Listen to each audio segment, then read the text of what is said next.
Hai, gue Arlita Marito dengan NIM 112060.038. Di sini gue akan memperkenalkan seorang pengusaha terkenal dari Amerika. Kita lihat ya. Pengusaha asal Amerika ini adalah pengusaha yang pembuat Apple. Kalian tahu dong produk Apple yang sekarang udah terkenal banget dan banyak peminatnya. Nah, pembuatnya itu adalah Stephen Paul Jobs, atau yang sering kita kenal itu adalah Steve Jobs. Steve Jobs ini lahir pada tanggal 24 Februari 1955 di San Francisco, California. Steve Jobs bekerjasama dengan Steve Wozniak untuk membangun perusahaan Apple Computer Co. pada tahun 1976. Nah, tempat pertama kalinya itu perusahaannya ada di garasi keluarga Steve di California. Menanjaknya kepopuleran Apple, Steve memutuskan untuk mencari pimpinan baru di Apple, dan dia memilih CEO mantan CEO Pepsi Cola, yaitu John Sculley pada tahun 1983. Dengan Sculley, ternyata Steve dan Sculley itu tidak cocok atau tidak serasi, banyak sekali kurang sejalannya antar keduanya, hingga akhirnya Steve memutuskan untuk keluar dari Apple pada tahun 1985. Pada tahun 1985 ini adalah masa-masa terberat dan tersulitnya Steve, karena dia harus meninggalkan perusahaan Apple yang sudah didirikan dari tahun 1976. Setelah keluar dari Apple, Steve membuka perusahaan baru, yaitu Next Computer. Next Computer ini adalah pengembangan software komputer. Jadi kesuksesan Jobs ini dimulai di pertengahan tahun 1990. Suksesnya Jobs ini bukan berawal dari industri komputer, melainkan industri film. Pixar, studio animasi kecil yang diakuisisi Jobs pada tahun 1986, memulai debut setelah merilis film Toy Story pada tahun 1995. Jobs mendekati Apple agar perusahaan itu mengakuisisi Next, memberitahukan kepada perusahaan Apple bahwa perusahaan Apple membutuhkan sistem operasi yang dimiliki Next.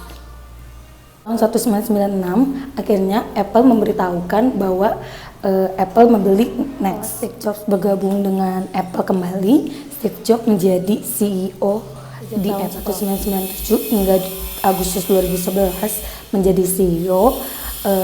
Apple semakin maju dan berkembang pesat dengan meluncurkan berbagai produk dari idenya Jobs, seperti iMac, iPod, iPhone, dan tentu saja iPad yang telah mengubah ranah elektronik konsumer dan komputasi personal.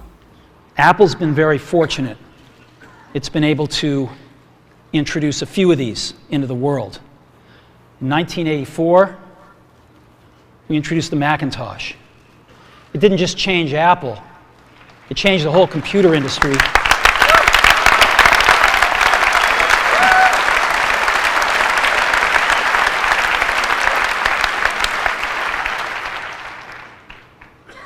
In 2001, we introduced the first iPod.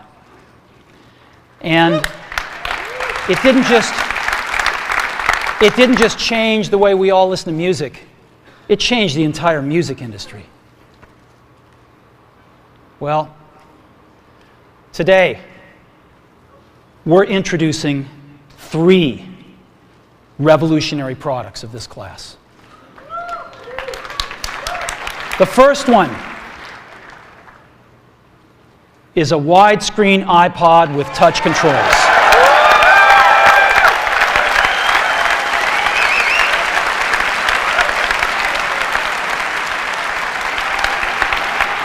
The second is a revolutionary mobile phone.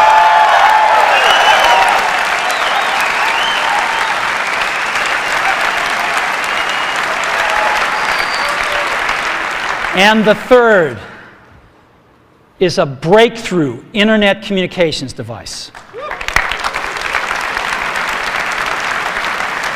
So, 3 things: a widescreen iPod with touch controls, a revolutionary mobile phone, and a breakthrough internet communications device. An iPod, a phone, and an internet communicator. An iPod, a phone. Are you getting it? These are not 3 separate devices. This is one device. And we are calling it iPhone. Today, Apple is going to reinvent the phone. And here it is.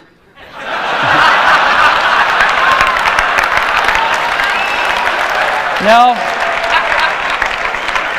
Actually, here it is, but we're going to leave it there for now.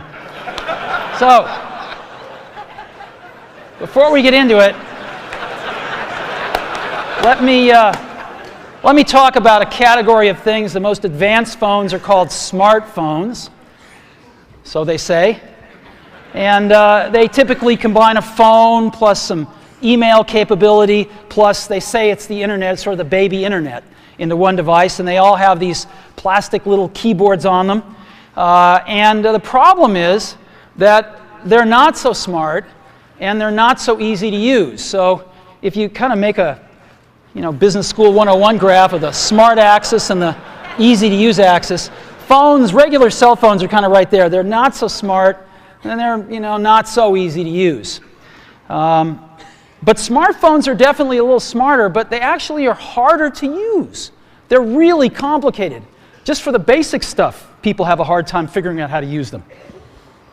Well, we don't want to do either one of these things. What we want to do is make a leapfrog product that is way smarter than any mobile device has ever been and super easy to use. This is what iPhone is. Okay? So, we're going to reinvent the phone. Now, we're going to start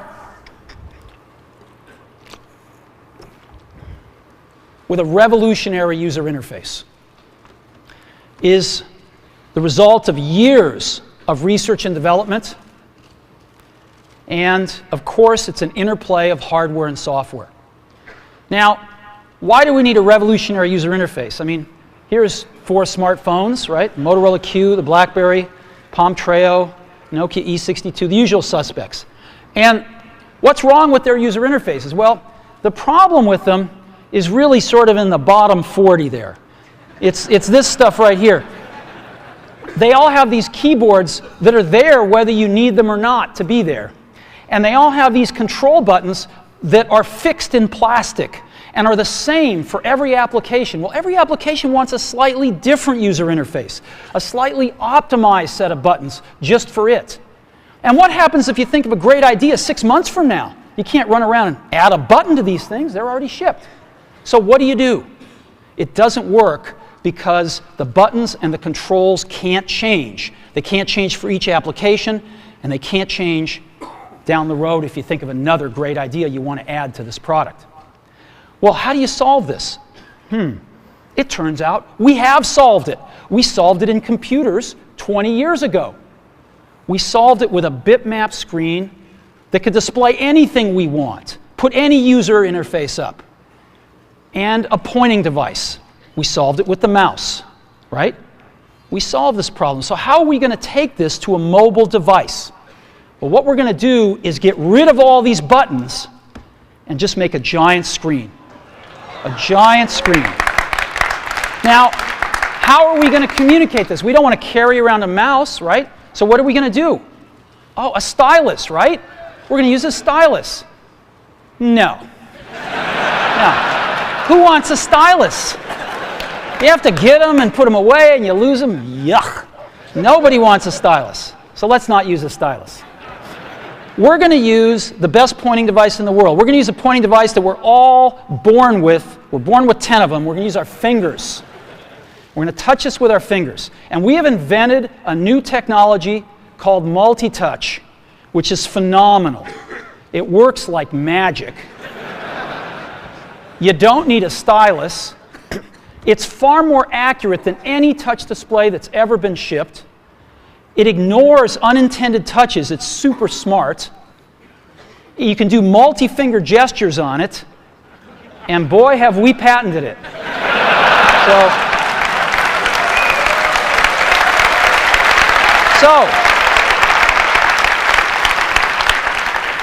we've been very lucky to have brought a few revolutionary user interfaces to the market in our time. First was the mouse. The second was the click wheel. And now we're going to bring multi-touch to the market. And each of these revolutionary user interfaces has made possible a revolutionary product. The Mac, the iPod, and now the iPhone. So, a revolutionary user interface. We're going to build on top of that with software. Now, software on mobile phones is like baby software. It's not so powerful. And today, we're going to show you a software breakthrough. Software that's at least 5 years ahead of what's on any other phone. Now, how do we do this? Well, we start with a strong foundation. iPhone runs OS X. Now,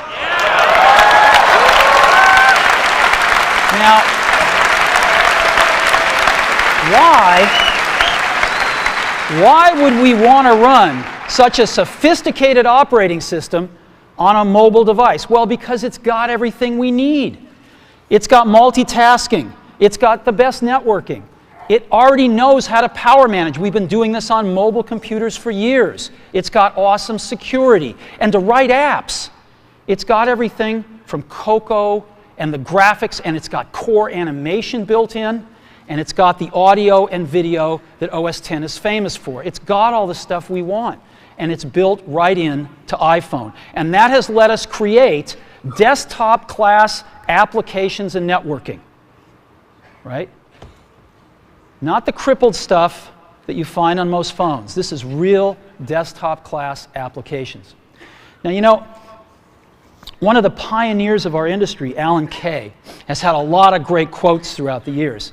And I ran across one of them recently that explains how we look at this, explains why we go about doing things the way we do, because we love software. And here's the quote. People who are really serious about software should make their own hardware. You know? Alan said this 30 years ago. And this is how we feel about it. And so we're bringing breakthrough software to a mobile device for the first time. It's 5 years ahead of anything on any other phone. There's something in the air. What is it? Well, as you know, Apple makes the best notebooks on the planet. The MacBook and the MacBook Pro. These are the standards in the industry by which competitive products are judged. Well, today, we're introducing a third kind of notebook. It's called the MacBook Air. Now, what is the MacBook Air? In a sentence, it's the world's thinnest notebook. So, what does that mean? Well, we went out and looked at all the thin notebooks out there. Most people think of these, the Sony TZ series. They're good notebooks, and they're thin. Right? This is what they look like. Side view there. We looked at all of them out there and kind of tried to distill the best of the breed of all of them. And, you know, they generally weigh about 3 pounds. They're, in this case, in the Sony's case, they're about 0.8 inches to 1.2 inches thin. They're a wedge shape. This is quite representative. They compromise, though, to get the weight down on things like the display. They have an 11 or 12-inch display, most of them an 11. They also compromise on the keyboard. Instead of putting full-size keyboards in, they make miniature keyboards. And they don't run them as fast as they could because their thermal envelopes don't support faster processors. So we looked at this and we said, what do we like and what do we think is a compromise here? We think the weight's a good target. 3 pounds. But we think there's too much compromising to get there. Too much compromising on thickness, too much compromising on less than a full-size display, less than a full-size keyboard, and we think you could put even more performance in one of these products. So, Let's take a look at the thinness first. This is that Sony product. Again, one of the best in the field. 1.2 inches down to 0.8 inches. This is the MacBook Air.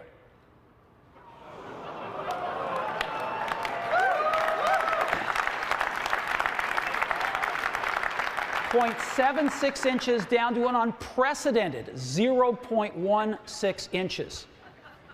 Now I want to point something out here. The thickest part of the MacBook Air is still thinner than the thinnest part of the TZ series. Okay? We're talking thin here. So, it's so thin, it even fits inside one of these envelopes that we've all seen floating around the office. And so let me go ahead and show it to you now.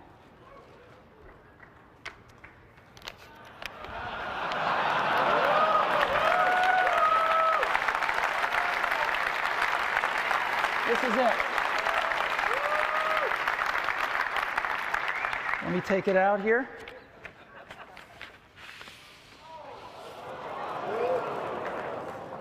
This is the new MacBook Air, and you can get a feel for how thin it is.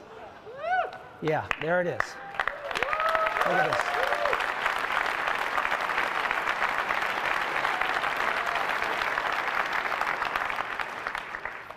All right.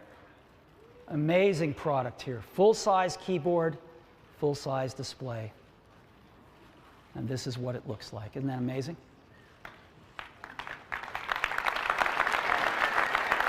So, let's go explore this in more detail. So again, it fits inside one of these envelopes. It's that small. This is what it looks like. Isn't that incredible? It's the world's thinnest notebook. You open it up. It's got a magnetic latch, so there's no hooks or things to catch on your clothing. And it's got a full-size 13.3-inch widescreen display. And the display is gorgeous. It's an LED backlit display. And not only does that save power, and not only does that give a really bright display, but it's instant on the minute you open it. On top of the display is a built-in iSight camera for video conferencing right out of the box. And you flip it down, there is a full-size keyboard. This is perhaps the best notebook keyboard we've ever shipped. It's a phenomenal keyboard, and it's full-sized. And with the ambient light sensor, it's also backlit.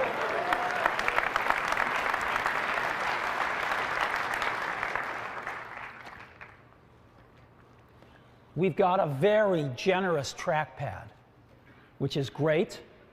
We've also built in multi-touch gesture support.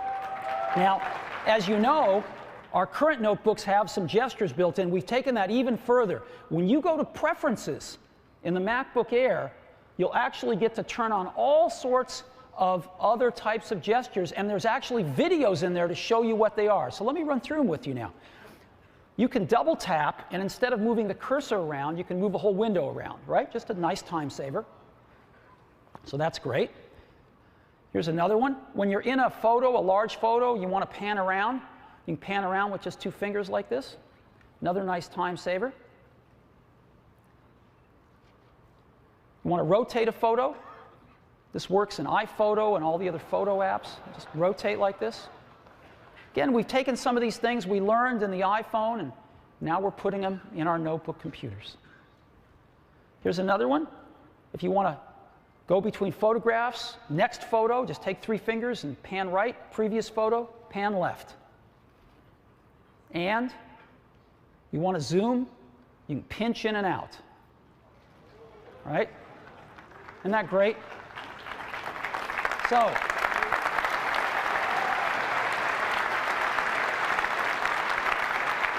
multi-touch gestures. Pretty amazing. And again, you can see how beautiful and thin this product is. Now, how did we fit a Mac in here? How did we do it? I'm still stunned that our engineering team could pull this off. Well, let's look at the bottom. Take off the bottom, and there's 3 things in here. It's a battery, hard disk, and the electronics. On the hard disk, we went to 1.8-inch hard drives. We've shipped tens of millions of these in iPods. We know them well, and they're great. And so the MacBook Air ships with an 80-gigabyte hard disk as standard, and there's an option of a 64-gigabyte solid-state disk if you'd like it. These are a little pricey, but they are fast. But the real magic is in the electronics. This is a complete Mac on a board. Let's take off the cooling system. That's a complete Mac on this board. And you can think, well, okay, what's so special about that? Well, this is how big the board is. It's really tiny. And to fit an entire Mac on this thing was an amazing feat of engineering. And we didn't compromise on performance.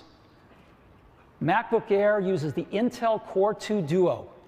This is a really speedy processor. It's what we use in all of our other notebooks and our iMacs. 1.6 gigahertz standard, and there's an option to go to 1.8 gigahertz if you want. Now, we've got a great relationship with Intel. And both companies are engineering driven, and they both love to challenge each other. And Intel's got enormous amounts of technology. And so when we were building this product, we asked them to consider something. This is their amazing Core 2 Duo chip, right? It's a screamer. We said we want that chip in this product, but we need to go to smaller packaging. The same die on a smaller package. It sounds easy, it's not. They spent a lot of, invested a lot of engineering to create this for us. This is the same chip in a package that is 60% smaller. And it's one of the reasons we could build MacBook Air. And so I'd like to say thank you to Intel. And it's my pleasure to invite the CEO of Intel, Paul Otellini, on stage. I'd like to give him a round of applause.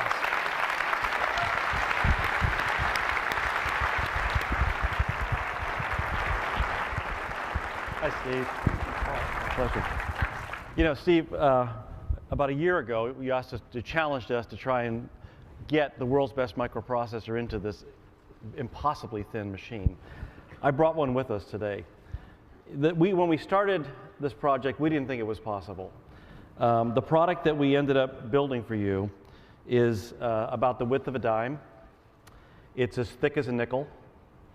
It has 400 million really fast, really power-efficient transistors on it, and it's state-of-the-art. And I think just working with you and your team to produce these wonderful devices has been a challenge. There are times when we sweated over it, but at the end of the day, we did what we do best together, which is innovate. Yep. And I want to thank you and your team for allowing us the opportunity to innovate with you. Well, thank and let you. me give you this as a souvenir. All right. Thank you. Thank you. Thank you. Woo!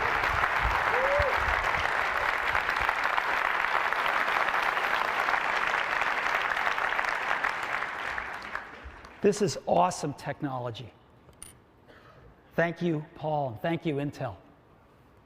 So, that's the electronics. That's how we fit a Mac inside the world's thinnest notebook. So let's take a look at some of the other features. On one of the sides, we've got a MagSafe connector. We've got a smaller 45-watt power adapter that also comes with the MacBook Air.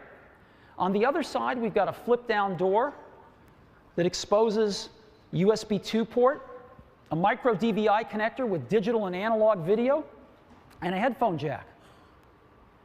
And maybe most importantly, we've built in the most advanced wireless networking technology, 802.11n, right into MacBook Air, along with Bluetooth 2.1 plus EDR. So the latest and greatest in wireless technology. The MacBook Air was built to be a wireless machine. Now, no matter how hard you look, one thing you're not going to find in a MacBook Air is an optical drive. If you really want one, we've built one. You can buy this accessory that was made for the MacBook Air. It's powered off the USB port of the MacBook Air, and it costs just $99, and it's very compact. You can take it with you wherever you go with your MacBook Air. But you know what? We don't think most users are going to miss the optical drive. We don't think they're going to need an optical drive. Because again, the MacBook Air was built to be a wireless machine. So what do we normally do with optical drives? We play movies, right? We install software. We make backups. And we burn music CDs sometimes, for our cars usually. Well, guess what? We have a much better way to get movies onto our computers now. We can wirelessly rent them from iTunes Movie Rentals right on our MacBook Air. We have a much better way than burning CDs for our car. Most of us have iPods in our cars now.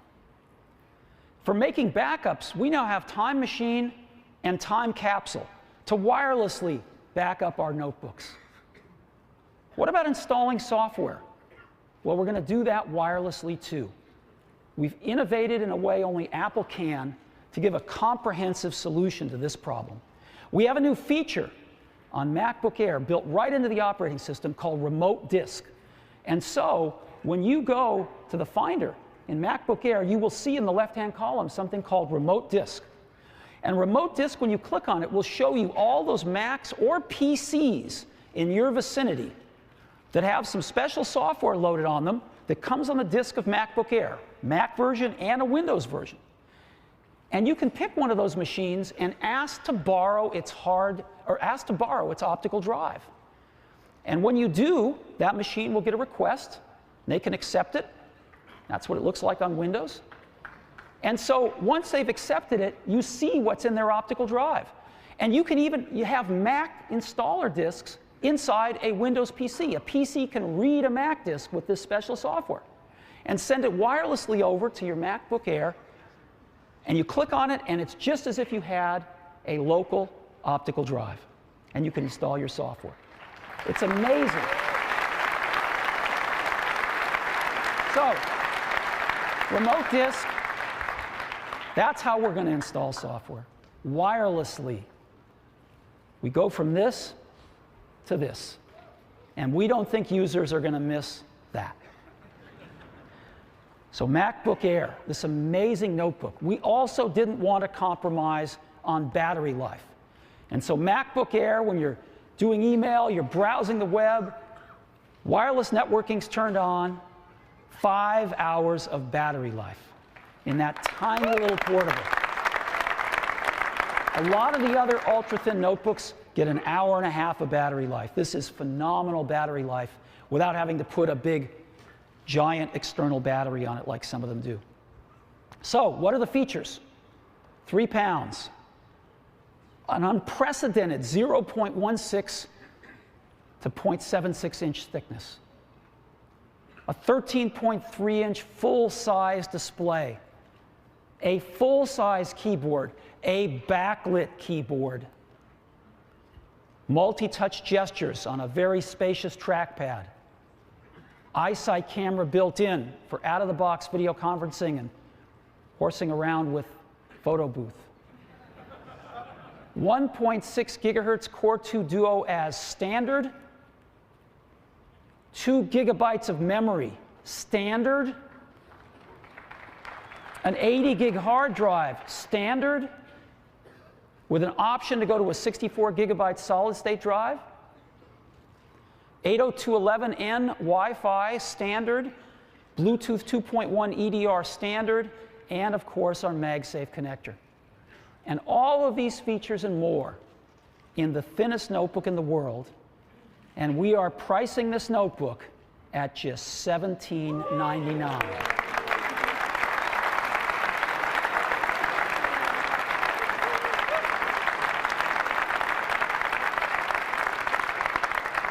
And we commence shipping MacBook Airs in just 2 weeks. We're starting to take orders today. Pre-order on the online store if you'd like. We'll be shipping in 2 weeks. So, this is what the shipping box looks like. So the thinnest notebook in the world, it's just amazing. And we made an ad that we're going to start running. If you'd like, I'll show it to you. You want to see it? Okay, let's go ahead and run the ad.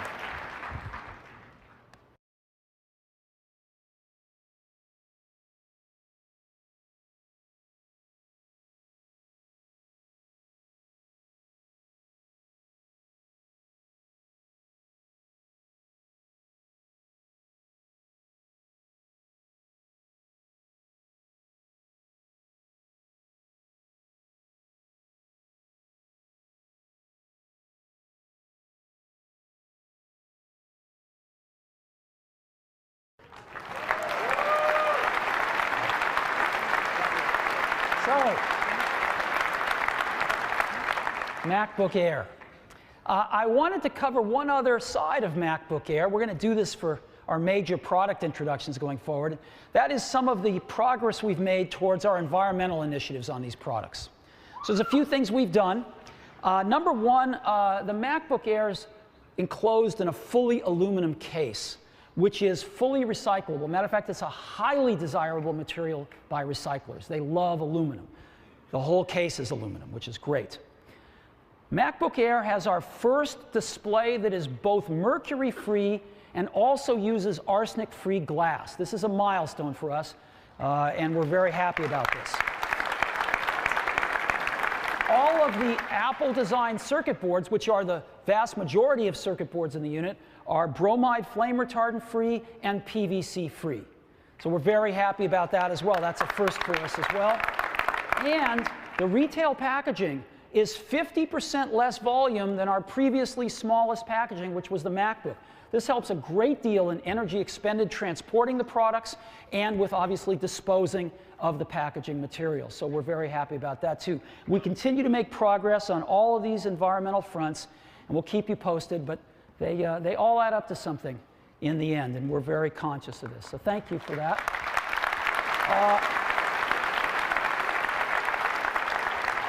So MacBook Air, the thinnest notebook in the world.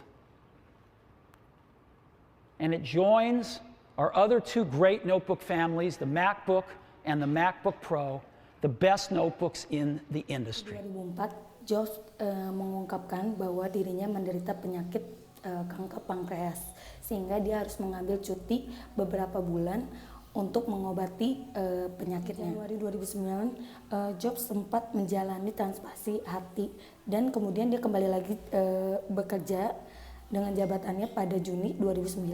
Setelah itu, pada tahun 2011, Jobs pada akhirnya mengundurkan diri sebagai CEO. Penyebab Steve Jobs mengundurkan diri dari perusahaan Apple karena menderita penyakit kanker pankreas. Di 5 Oktober 2011, Steve Jobs meninggal dunia di usia 56 tahun. Kabar mengejutkan ini datang sehari setelah Apple merilis iPhone 4S. Dari Jobs, kita bisa belajar persaingan bisnis memang bisa mendatangkan ke situasi yang sulit.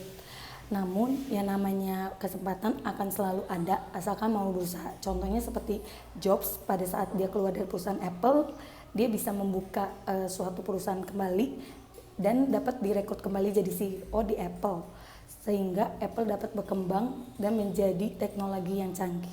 Itu tadi adalah sedikit cerita tentang pengusaha pembuat Apple, yaitu Steve Jobs. Thank you.